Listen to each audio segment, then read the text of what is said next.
নমস্কার বন্ধুরা, আমি আশা করি তোমরা সবাই ভালো আছো এবং সুস্থ আছো।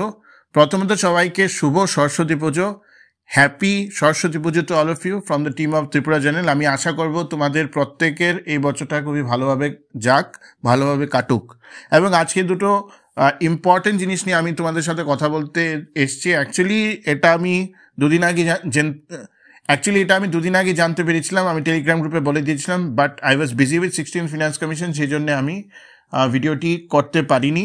এখন যেটা অবস্থান হলো যে জেআরবিটি গ্রুপ ডি এর যেটা বলছে final formalities in terms of offers and joining everything, সেটা খুবই তাড়াতাড়ি দিয়ে দেওয়া হবে। একটি চাকরি মেলার থ্রোতে দিয়ে দেওয়া হবে। 5 তারিখ বোধহয় অনেকগুলি ডিপার্টমেন্ট দেবে। আমি জানি না এখনো পত্রিকাতে সেটা এসেছে কিনা। আই থিঙ্ক লাস্ট উইকেন্ডে সেক্রেটারিতে একটা বিরাট বড় মিটিং হয়েছে about this JRBT group D offer distribution part. তো সেটাকে ইমিডিয়েটলি টেক ওভার করা হবে। আমার কাছে যা নিউজ আসছে যে এখনো অবধি অনেকগুলি ডিপার্টমেন্টই একসাথে করার প্ল্যান করছে এবং চাকরি মেলার থ্রুতে I think most of the departments like JRBT group C যেটা হয়েছিল সেটা একই ছাদের নিচে সেটা দিয়ে দেওয়া হবে। আস্তাবল ময়দানে সেটা হওয়ার চান্সেস আছে। তো এটা নিউজ, এখন আমি জানি না, আজকে I could not figure it out কে পত্রিকাতে এখনো এসছে কিনা। আসলে আমাকে কমেন্ট সেকশন জানাবে, but it should be coming in the next 1 week or so. যদি না আসে থাকে, আর যদি চলে আসে তাহলে তো 5 তারিখে হয়তো টেন্টেটিভ ডেট, যে ডেটের মধ্যে জয়নিং কমপ্লিট করা হবে। কিছু ডিপার্টমেন্ট তো দিয়ে দেওয়া হয়েছে ইন্টারনাল সার্কুলার, আমি দেখেছি হেলথ ডিপার্টমেন্টের অ্যান্ড অল। বাকি ডিপার্টমেন্টগুলো কী করছে সেটা দেখতে হবে। স্পেশাল এক্সিকিউটিভের উপরেও মিটিংটা হয়েছে এবং স্পেশাল এক্সিকিউটিভেরও খুবই তাড়াতাড়ি অফার ডিস্ট্রিবিউশন করা হবে। সেটা নিয়ে আমার মতে এখনও ওই venue and everything is getting shortlisted. তো স্পেশাল এক্সিকিউটিভেরও সেটা ব্যাপার।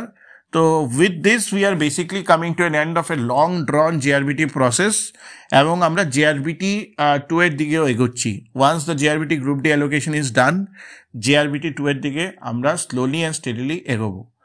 স্পেশাল এক্সিকিউটিভও দিয়ে দেওয়া হবে, জিআরবিটিও দিয়ে দেওয়া হবে। So don't panic, just wait for few more days. তোমাদের যা যা অবস্থান আছে that will be taken care of regarding GRBT group D and special executive. আমি এটা আগেও বলেছিলাম, তোমরা দীর্ঘ 2-3 মাস ধরে আমাকে কন্টিনিউয়াস জিজ্ঞেস করছো কবে দেবে। আমি বলছিলাম 16 ফিনান্স কমিশনের মিটিংটা শেষ হওয়া পর্যন্ত বা টিম যতক্ষণ না চলে যাচ্ছে ততক্ষণ অবধি আমরা অবস্থানের ব্যাপারে ঠিকভাবে জানতে পারবো না। And that is exactly what is happen. 16 finance commission যাওয়ার পরে মিটিংসের পর মিটিংস হচ্ছে টু ক্লোজ দিস ইমিডিয়েটলি, ঠিক আছে? Because this was priority 1 matter. Right now this will be taken care of. তো এটা হলো recruitment scenario in terms of GRBT, যেটা অনেক মানে কোভিডের টাইমে থেকে ড্র্যাগ করে এখন finally after 5 years we are coming to an end of this GRBT process. এবং জিআরবিটি 2 এত সময় লাগবে না, because Covid was an extraordinary situation. That is Y GRBT 1 took A lot of time. So GRBT 2 নিয়ে কাজকর্ম খুব ভালোভাবে চলছে। অ্যান্ড আমি এখনও তোমাদেরকে ডেটটা বলতে পারছি না, but I have a feeling by the second half of this year আমরা জিআরবিটি 2 এর সাডেনলি নোটিফিকেশন পেয়ে যেতে পারি। So let's keep our fingers crossed. Power pore we will get 6 months for the exam. That is enough for us to prepare for the batches.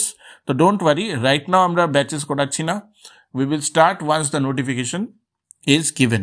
So বাড়িতে preparation জিআরবিটির জন্য করতে থাকো। যারা জিআরবিটি আগের বার পাওনি ওদের জন্য তো golden opportunity. You have the experience and the exposure to clear GRBT 1। GRBT 2 এর ক্ষেত্রে আমি বলবো জিআরবিটি 1 এর থেকে স্ট্যান্ডার্ডাইজ কোয়েশ্চেন আসবে, আরও কাটথ্রোট কম্পিটিশন হবে for all of you. So সেইভাবেই প্রিপারেশন করতে হবে। So that is point number 1।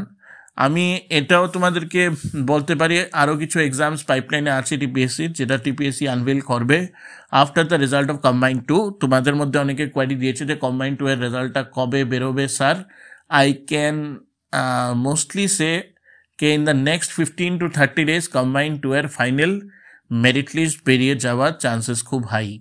The chances of that merit list to come up is very high in the next few days, ঠিক আছে? তো এটা হলো কম্বাইন্ড 2 এর ব্যাপারে আমার অবস্থান। Apart from that we have lot of things in the pipeline, যেটা আমি স্লোলি অ্যান্ড স্টেডিলি তোমাদের সাথে ডিল করবো। নাও the question that one aspirant has asked me ke sir ekhon priority 1 আমি কি রাখবো, আমি বলবো দেখো অলওয়েজ টিপিএসসি ত্রিপুরা সিভিল সার্ভিসেসের প্রিপারেশনটা চালাতে থাকো, that is point number 1। And point number 2 আমি যে জিনিসটা তোমাদেরকে বলবো, জেআরবিটির জন্য সেপারেট প্রিপারেশন করতে থাকো, ঠিক আছে?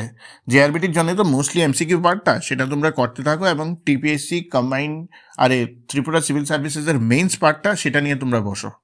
If you go through both side of the spectrum, you will come to a logical preparation standard, ঠিক আছে? তো এসওপি সেরকম ভাবেই তোমরা বানাও এবং সেরকম ভাবেই যাতে তোমরা প্রিপারেশন করা শুরু করো।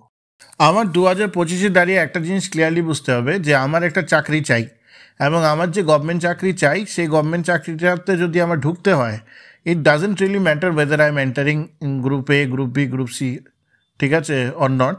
আমি যদি আজকে ডেটে গ্রুপ সিতেও ঢুকি, তাও আমার কাছে একটা যথেষ্ট টাইম থাকবে to prepare for other services. তো সেই হিসাবে যদি আমি ভাবি, আমার সর্বপ্রথম যে প্রিপারেশনটা সেটা হতে হবে ফর গ্রুপে, কারণ গ্রুপে is the hardest service to crack. যদি গ্রুপের প্রিপারেশন আমার ভালো হয় তো গ্রুপ সি বাই ডিফল্ট আমার বেরিয়ে যাবে। তো ত্রিপুরা সিভিল সার্ভিসেসে যদি আজকে ডেটে ফর এক্সাম্পল প্র্যাকটিক্যাল সিনারিওতে টিসিএসে যদি আজকে ডেটে 40টা সিটস বা 45টা সিটস বেরোয়, ঠিক আছে, তাহলে তোমার জেআরবিটিতে 2000-3000-এর মতো সিট বেরোবে। তো probability of you getting into TCS সেটাও আমার বুঝতে হবে যে আমি আজকে কোথায় আছি, এবং ওয়েদার ফার্স্ট এক্সামটা আমি টিসিএস পাবো কিনা। আমি ডাউট করতে বলছি না, আমি বলছি যে প্রত্যেকটা এক্সামই দিতে হবে, দেওয়াটা উচিত, যাতে সবচেয়ে আগে এনশিওর করি, আমি একটা সেফগার্ডে আজকে এনশিওর করি যে আমার কাছে একটা চাকরি আছে, ঠিক আছে। আমি আজকে এই ইগোতে বসে দিলাম যে আমি শুধু ত্রিপুরা সিভিল সার্ভিসের জন্য প্রিপারেশন করব, আমি জিআরবিটি গ্রুপ সি দিলামই না, তাহলে কিভাবে চলবে, ঠিক আছে না? তাহলে তো what will happen is that unfortunately যদি ত্রিপুরা সিভিল সার্ভিসেসের থ্রেশহোল্ডটা ক্লিয়ার না হয়, তাহলে 5 বছর তো আমি এমনিতেই বেকার হয়ে যাব, তাই না? কাজেই when you have to prepare from all sets of jobs.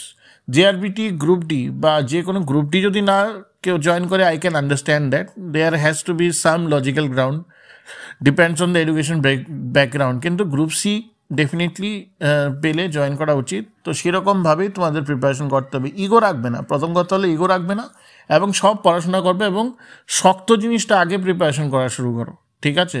যদি শক্ত জিনিসটা আগে থেকে রপ্তানি হয়ে যায়, তাহলে ইজি জিনিসগুলো না তুমি বাই ডিফল্টই পেরে যাবে। সেভাবে প্রিপারেশনটা হওয়াটা ভালো আমার মতে, not the other way round, ঠিক আছে? আমি তোমাদের সবাইকে আবার উইশ করছি হ্যাপি সরস্বতী পূজা। আমি ভিডিওটা অনেক বেশি ড্র্যাগ করব না, ভালোভাবে প্রিপারেশন করো। জেআরবিটি গ্রুপ ডি এর সাইকেল আমরা শেষ করছি খুব তাড়াতাড়ি, স্পেশাল এক্সিকিউটিভও খুব তাড়াতাড়ি শেষ হয়ে যাবে, and let's then start gearing out for JRBT 2. Like, share and subscribe Tripura channel. Thank you.